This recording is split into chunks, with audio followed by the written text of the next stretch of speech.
The text came through at exactly 10:47 p.m. on December 18th, lighting up my phone screen in my dark bedroom. The timing itself should have been my first warning, but I was too surprised to think clearly. Maya, we would absolutely love to have you over for Christmas Eve. The kids have been asking about you non-stop. The message was from Aunt Linda, complete with festive emojis I'd never seen her use before. 3 rapid follow-up texts appeared. It's been way too long since we've all been together as a family. Rick and I were just talking about how much we miss you. Please say you'll come. I stared at my phone, blinking in the blue light. Aunt Linda never, not once in my 24 years, sent me enthusiastic messages about anything, let alone a family gathering. Usually, I heard about holiday plans through my mom, who would mention casually that Linda had assumed I'd be there. No personal invitations, no exclamation points, definitely no missing me. The timestamp bothered me too. Why was she texting so late? And why did every sentence sound like it came from a customer service training manual? As I scrolled up to reread the messages, something caught my eye. There was a gap in the conversation thread, that telltale space that appears when someone deletes a text. My heart started beating a little faster. I'd only seen Linda delete messages once before, when she'd accidentally sent a complaint about my mum to the wrong person. The gap sat there like a missing puzzle piece, making the overly cheerful messages feel even more suspicious. What had she written and then thought better of sharing? This smells like a trap. Sarah looked up from her laptop, adjusting her wire-rimmed glasses. My roommate had the uncanny ability to spot manipulation from a mile away. I showed her the messages again, pointing out the deleted text gap. She's never invited me to anything directly. Ever. Last Christmas, I found out about dinner when Tyler accidentally mentioned it. Sarah shook her head slowly. Maya, you know I love you, but you have the worst case of family guilt I've ever seen. Please tell me you're not actually considering this. The next morning brought another wave of messages. This time, Linda had clearly put thought into her approach, mentioning specific things she knew I cared about. I'm making your favorite green bean casserole. And we got the kids new board games. Emma specifically had asked if you could help her with that puzzle you gave her last year. Even a message from Uncle Rick appeared, which was unprecedented. Hey Maya, hope you can make it. Linda's really excited. Short, awkward, but coming from Rick, practically a novel. The messages kept coming throughout the day, each one perfectly calculated to pull at different heartstrings. Photos of Emma and Tyler making construction paper snowflakes for cousin Maya. A picture of Whiskers the cat sleeping under their Christmas tree, with the caption, "Even Whiskers misses you." The cat looked exactly the same as always, completely indifferent to human drama. By evening, I found myself actually feeling guilty for being suspicious. Maybe they really did miss me. Maybe Linda was trying to be better about family relationships. The breakthrough came Tuesday evening. Linda called instead of texting, her voice honey-sweet and just a little too eager. So you'll definitely be there by 5 on Christmas Eve, right? That timing is really important for us. She paused, and I heard Rick's voice in the background, though I couldn't make out words. Sorry, what was that about timing?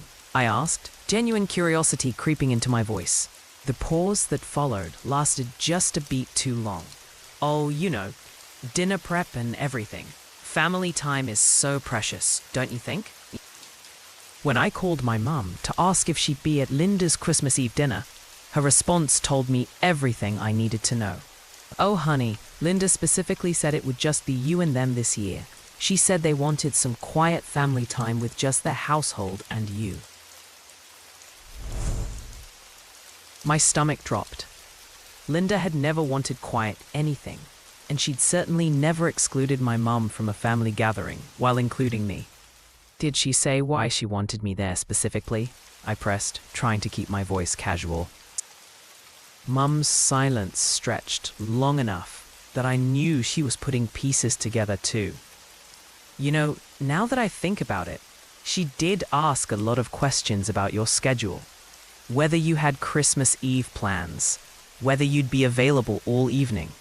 Available for what, exactly? She didn't say, but Maya, Mum's voice carried that particular tone of motherly concern. Linda's been complaining for weeks about how expensive babysitters are during the holidays. How impossible it is to find someone reliable. After I hung up, I sat in my living room, staring at the Christmas tree Sarah and I had decorated together. The warm lights blurred as my eyes filled with frustrated tears. It wasn't about missing me. It wasn't about family bonding or green bean casserole or Emma's puzzle. Linda needed a babysitter for Christmas Eve, and she'd decided to trick me into it. The enthusiastic messages, the perfect timing, the deleted text, even Rick's awkward participation. It was all an elaborate setup to get free childcare so they could have their night off. I'm going to murder her. Sarah's reaction was immediate and fierce when I explained my realization. This is exactly the kind of manipulative garbage your family pulls. I felt simultaneously validated and furious. The worst part is, if she'd just asked me honestly, I probably would have said yes. I love Emma and Tyler, but this whole fake family reunion thing, not. Sarah leaned forward, her dark eyes serious. So what are you going to do? Please tell me you're not just going to go along with it. Something shifted in my chest, a feeling I'd never quite experienced with my family before. Not just anger, but a cold, clear determination. I'm going to go, I said slowly, watching Sarah's eyebrows shoot up, but not the way they're expecting. The idea was forming as I spoke, born from years of being taken for granted and pushed around by people who were supposed to care about me. Maya Chen, that tone of voice is making me nervous and impressed at the same time. Sarah grinned. Tell me everything. Over the next hour, Sarah and I mapped out what I was starting to think of as Operation Christmas Surprise. The plan was elegant in its simplicity. I would show up exactly as Linda expected. I'd be pleasant, agreeable, everything they were counting on.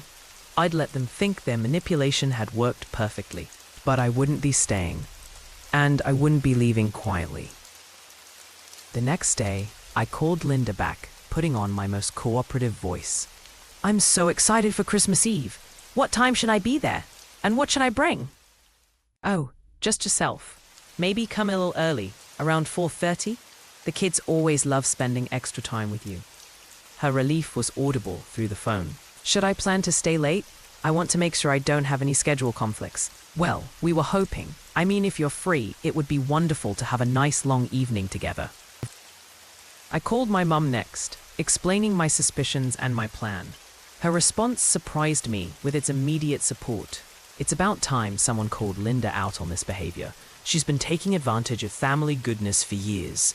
Mom's voice carried a satisfaction I rarely heard when discussing her sister-in-law. I was thinking I could come to you afterward, if that's okay. Honey, I'll have hot chocolate ready and we can watch terrible Christmas movies until midnight. Sarah insisted on being my extraction team. I'll be parked 2 blocks away with the engine running. Text me the code word and I'll be there in 90 seconds. We chose whiskers as the signal since it would sound natural in context, but would be my emergency beacon if things went sideways. What if they tried to guilt you into staying anyway?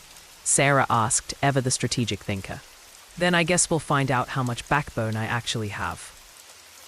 The day arrived grey and cold, with that peculiar stillness that comes before snow. I chose my outfit carefully.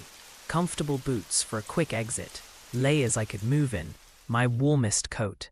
In my purse, I packed breath mints, my phone charger, emergency cash, and a small wrapped gift for each kid.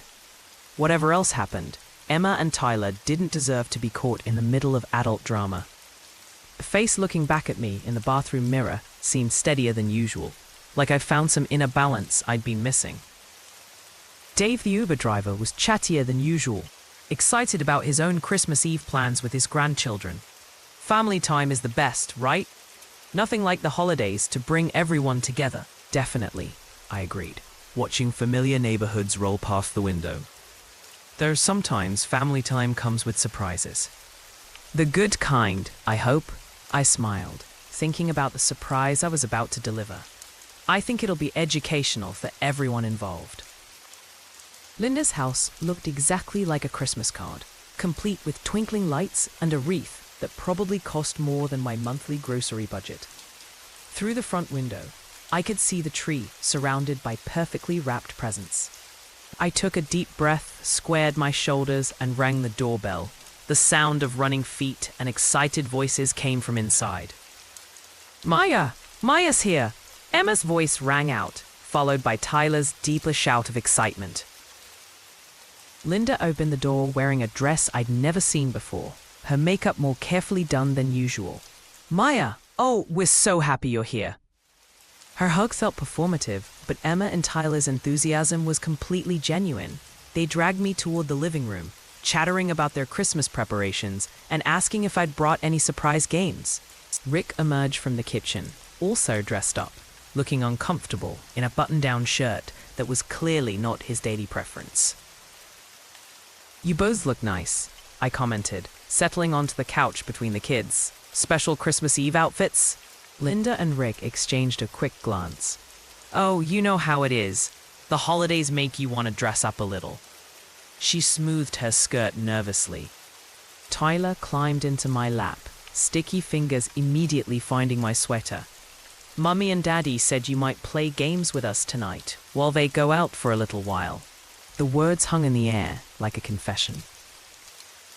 "Tyler, sweetie, go wash your hands," Linda said quickly, her voice pitched higher than usual, but the damage was done. As Tyler scrambled off my lap, I spotted it, a printed sheet of paper on the side table, partially hidden under a magazine. My name was clearly visible at the top. "What's that?" I asked innocently, pointing toward the paper. Linda practically lunged to cover it completely. "Oh, just some Christmas planning notes. Nothing important." "Can I help with anything in the kitchen?" I offered, standing up slowly. Emma immediately grabbed my hand, eager to show me something. "That's so sweet of you to offer, but everything's under control," Linda said, positioning herself between me and the kitchen.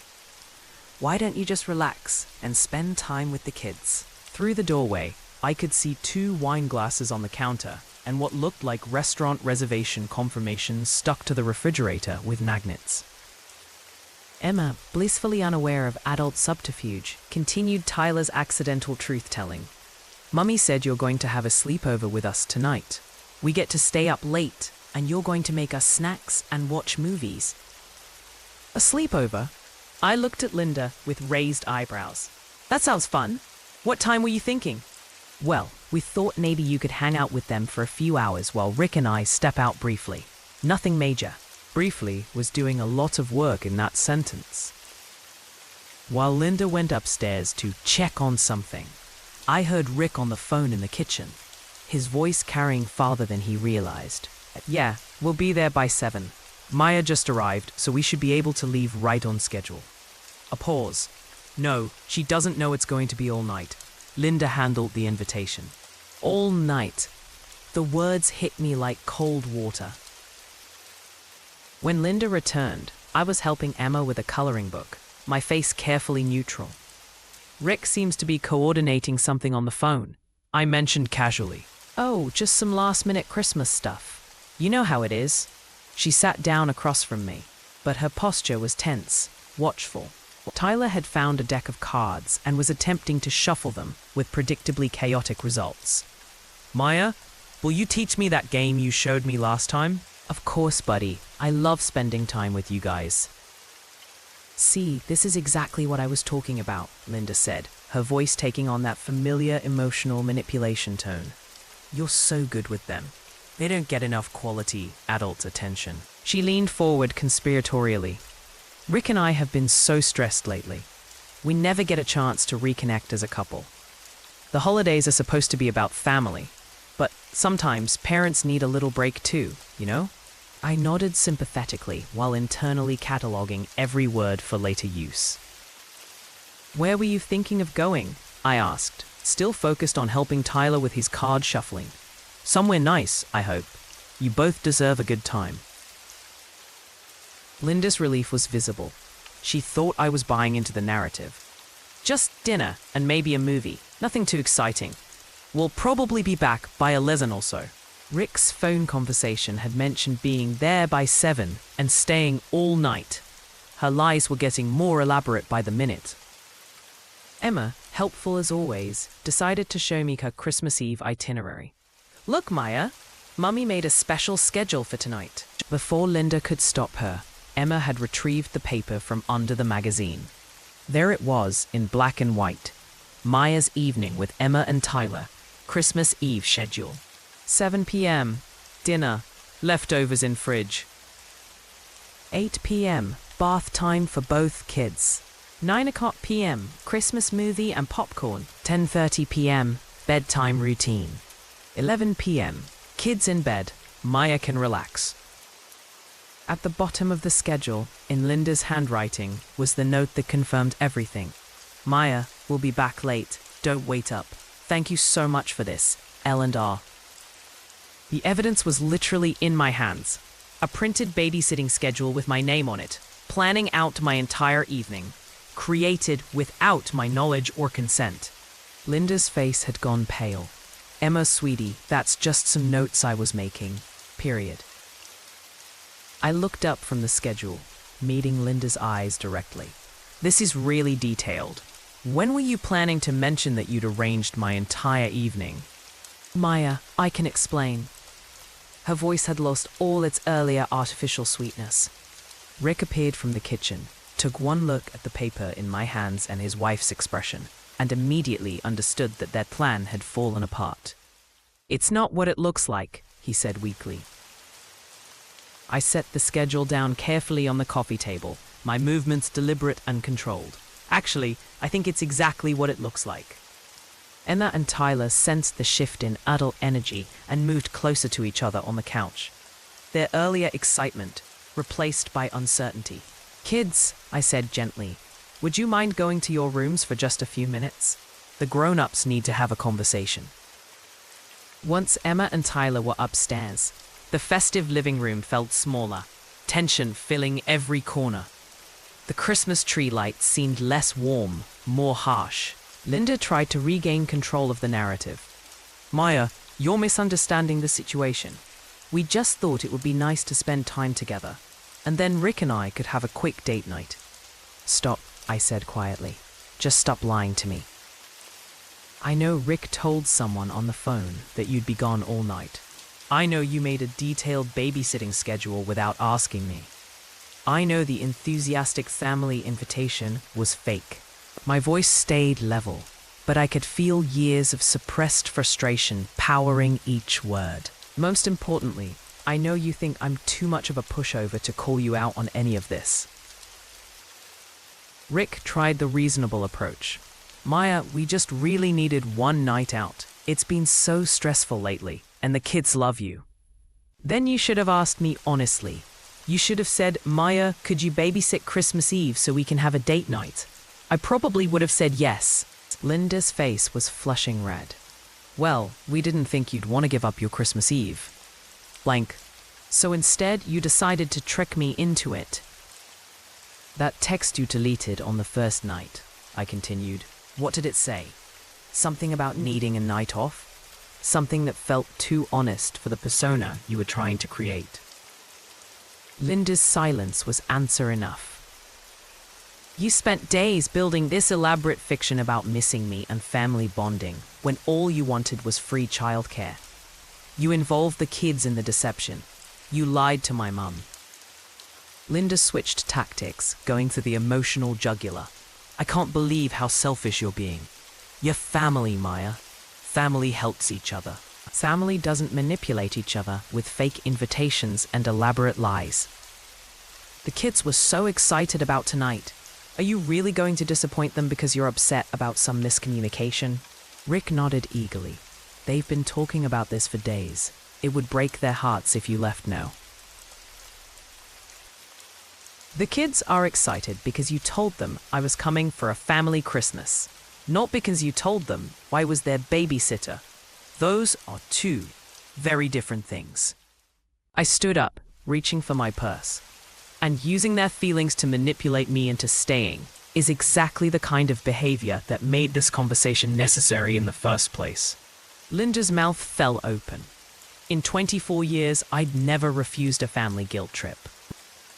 Here's what's going to happen, I said, my voice steadier than I'd ever heard it. I'm going to say goodbye to Emma and Tyler. I'm going to explain that I can't stay tonight, but that I love them and will see them soon. Maya, please, Linda started. Then I'm going to leave, and you two are going to figure out your own childcare, just like every other parent in the world does when they want a date night. You can't just abandon us like this. Linda's voice rose to near shriek level. We have reservations. We've been planning this for weeks. You've been planning to trick me for weeks. That's not the same thing. Rick tried one more appeal. Maya, we're sorry about the miscommunication, but we're family. Can't we work something out? The miscommunication was intentional, and family doesn't manipulate family. Linda played her last hand. Fake tears. I just wanted one night, Maya. One night to feel like a normal couple instead of just parents. Is that so wrong? Wanting a date night isn't wrong. Lying and manipulating to get one is wrong. I pulled out my phone to text Sarah the code word. Whiskers is sleeping under the tree would be my signal that I needed extraction. Within seconds, my phone buzzed with Sarah's response. 2 minutes out. I went upstairs to find Emma and Tyler in Anna's room, sensing that something was wrong, but not understanding what. Hey guys, I have to go earlier than we planned tonight. But what about our sleepover? Emma's lower lip trembled. We'll have a proper sleepover soon, I promise. One where we plan it together ahead of time, so it's extra special. Are Mummy and Daddy in trouble? Tyler asked, his 6-year-old intuition picking up on the adult tension. Sometimes grown-ups don't communicate very well, and we have to work on that. But that's not your fault, and it doesn't mean anyone loves you less. I hugged them both tightly. You two are amazing kids, and I love spending time with you. That will never change. Downstairs, Linda was pacing frantically while Rick sat with his head in his hands. Their Christmas Eve date night was crumbling, and they were finally facing the consequences of their manipulation. This is so typical, Linda snapped as I headed for the door. You've always been dramatic about everything. Actually, this is completely atypical. Usually, I just go along with whatever you want. That's why you thought this would work. Sarah's car pulled up exactly as I stepped outside, her timing perfect as always. Through the front window, I could see Linda gesticulating wildly at Rick, who was now standing and gesturing back. The picture-perfect Christmas house suddenly looked like a stage set, all facade with chaos behind the scenes. Emergency extraction successful, Sarah announced as I slid into the passenger seat.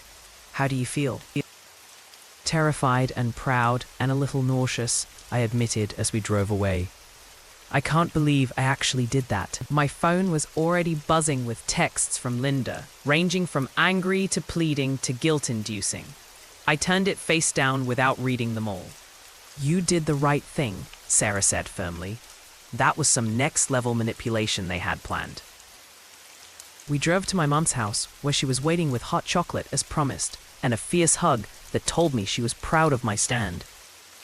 Linda called me crying, Mum said as we settled in her living room. She said you abandoned them and ruined Christmas Eve. What did you tell her? I told her that actions have consequences, and maybe next time she should try asking instead of scheming. Over hot chocolate and Christmas cookies, I told Mom and Sarah everything. The deleted text, the schedule, Rick's phone call, the elaborate lies stacked on top of each other. The thing that gets me, I said, is that if she'd just been honest, I probably would have helped. I like spending time with Emma and Tyler, but that's not really what this was about, Mom pointed out. This was about control, about seeing if she could manipulate you into doing what she wanted. By 10 p.m., my phone had accumulated 17 messages from Linda, 3 from Rick, and even 1 from Linda's friend, who was apparently at the restaurant waiting for them. The progression from anger to bargaining to guilt was almost textbook manipulation tactics, each message designed to make me feel responsible for their crisis. Look at this one, I showed Sarah. The kids are crying and asking why Maya doesn't love them anymore. She's using Emma and Tyler as emotional weapons. Are you tempted to go back? Mum asked gently. I considered the question seriously. Part of me feels guilty. That's 24 years of conditioning. But no, I'm not going back. They made their choice when they decided to lie to me. Good, Sarah said firmly, because I was prepared to sit on you if necessary. The mental image of Sarah physically restraining me from returning to Linda's house made us all laugh, despite the tension. We spent the evening watching old Christmas movies, eating too many cookies, and talking about everything except the family drama. It was peaceful, in a way holiday gatherings rarely were for me. This is nice, I said during a quiet moment.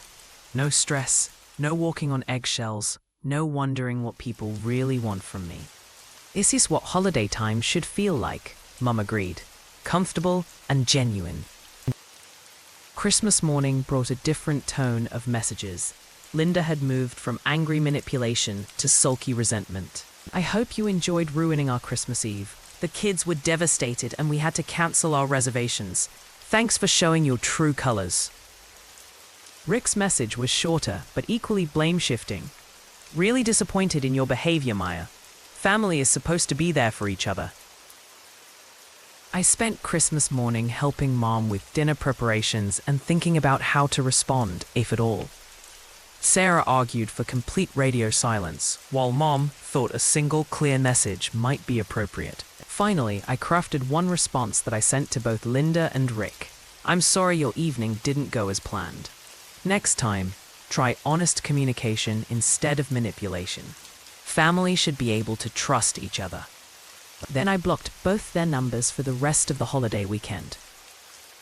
By December 26th, the story had spread through the family network with predictable results. Some relatives sided with Linda, viewing my walkout as disrespectful and selfish. Others, particularly the women, called to express quiet support and share their own stories of Linda's manipulative behavior over the years. She pulled something similar with me last summer, my cousin Jennifer confided. Made it sound like a family barbecue, then handed me an apron the minute I arrived. When I unblocked Linda and Rick's numbers the following week, I found a mix of continued guilt-tripping and eventually grudging acknowledgement that they'd handled things poorly. Linda's final message in the conversation thread read, "Fine, maybe we should have asked directly, but you didn't have to embarrass us like that." It wasn't exactly an apology, but it was the closest thing to accountability I was likely to get. In January, when Linda texted asking if I wanted to come to Tyler's birthday party, I responded differently than I ever had before. I'd love to celebrate Tyler's birthday. What time is the party, and what can I bring? Also, to be clear, I'm coming as a guest, not as help with the party. The directness felt foreign but necessary. I was learning to state my boundaries before problems developed rather than after. Linda's response took 2 days to arrive, and I could practically see her internal struggle in the careful wording. Party is 2 to 5 p.m. on Saturday. You could bring a side dish if you want. And yes, you're a guest. We'll handle everything else. It was stilted and slightly resentful, but it was honest. For the first time in our relationship, we were both being direct about expectations. Tyler's party was awkward at first, with Linda and Rick both treating me with careful politeness rather than their usual assumption of compliance. But Emma and Tyler were genuinely happy to see me, and as the afternoon progressed, some of the tension eased into something that felt more genuine than our previous interactions. I stayed for exactly 3 hours, helped clean up without being asked, and left without anyone trying to guilt me into staying longer. Over the following months, family interactions slowly found a new rhythm. Linda still occasionally tested boundaries, but my Christmas Eve walkout had apparently convinced her that I was no longer an automatic yes to any request.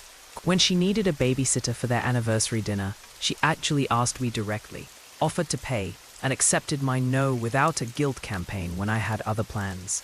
It was a small victory, but it felt revolutionary. You know what changed? Sarah observed one evening as I told her about Linda's latest, normal, respectful request for help with something. You proved you're willing to walk away. She was right. For 24 years, Linda had operated under the assumption that family guilt would always override my personal boundaries. Once I demonstrated that assumption was wrong, the entire dynamic shifted. It's like dealing with a workplace bully, Sarah continued. They keep pushing until someone pushes back. In March, Linda called rather than texted, her voice uncertain in a way I'd never heard before. Maya, I wanted to talk to you about Christmas Eve. Rick and I have been discussing it, and we think we handled things badly. I waited, not wanting to jump in and make it easier for her. We should have just asked you to babysit. We were worried you'd say no, so we tried to make it seem like something else. That wasn't fair to you. I appreciate you saying that, I told her. Can I ask why you thought I'd say no if you asked directly? Honestly, because we ask you for help a lot, and we don't always reciprocate the way we should. It was the most self-aware thing I'd ever heard Linda say about family dynamics. So we thought if we made it about family bonding instead of babysitting, you'd feel like you couldn't refuse. Linda, I need you to understand something. I love Emma and Tyler, and I don't mind helping with them. But I need to feel like I have a choice. I think I get that now, she said quietly. When you left that night, I realized we'd been taking your help for granted. We'd been taking you for granted. It wasn't a perfect apology, but it was honest and specific. More importantly, it acknowledged that their behavior had been calculated manipulation rather than miscommunication. A year later, family gatherings had settled into something healthier for everyone involved. Linda still had manipulative tendencies, but she'd learned that they didn't work on me anymore. Emma and Tyler got more authentic attention from their parents, who'd been forced to step up when their backup babysitter became unavailable on demand. And I'd learned that standing up for myself didn't destroy relationships, it just made them more honest. When Christmas rolled around again, Linda's invitation came 3 weeks early and included all the relevant details up front. We'd love to have you for Christmas Eve dinner. Dinner at 6, probably over by 9. Rick and I will be home all evening. Emma and Tyler are excited to see you, and I'm making that green bean casserole you actually like.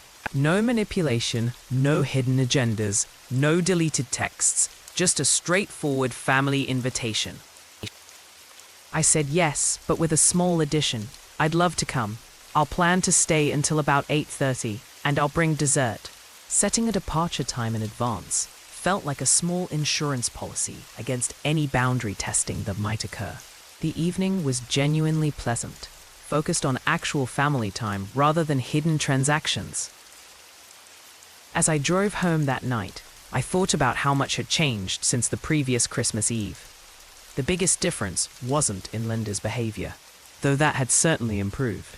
The biggest change was in my own willingness to prioritize my comfort and dignity over other people's convenience. Learning to say no had paradoxically made my yes more meaningful to everyone involved. The family changes had rippled out into other areas of my life. I'd gotten better at setting boundaries with friends, co-workers, and even Sarah, when her helpful advice crossed into managing my decisions. You've gotten a lot more confident this year, Sarah observed one day. It's like you finally figured out that people will treat you however you allow them to treat you. She was right. My Christmas Eve stand had been about more than just babysitting. It had been about claiming the right to be treated with basic respect. This Christmas Eve, I'm spending the early evening with Linda's family and then going to Mum's for our quiet movie tradition. Both parts of the evening are happening because I chose them, not because someone manipulated me into them. Emma and Tyler have grown into the new dynamic beautifully. They understand that time with me is special partly because it's not taken for granted. Linda has become a better parent, too, forced to engage more directly with her children, instead of always looking for someone else to handle the work. Looking back, I realized that my Christmas Eve walkout wasn't really about Linda's manipulation, though that was certainly the catalyst. It was about finally understanding that being family doesn't give people unlimited access to your time, energy, or dignity. It was about learning that love and respect aren't the same thing. Most importantly, it was about discovering that standing up for yourself doesn't make you selfish, it makes you honest.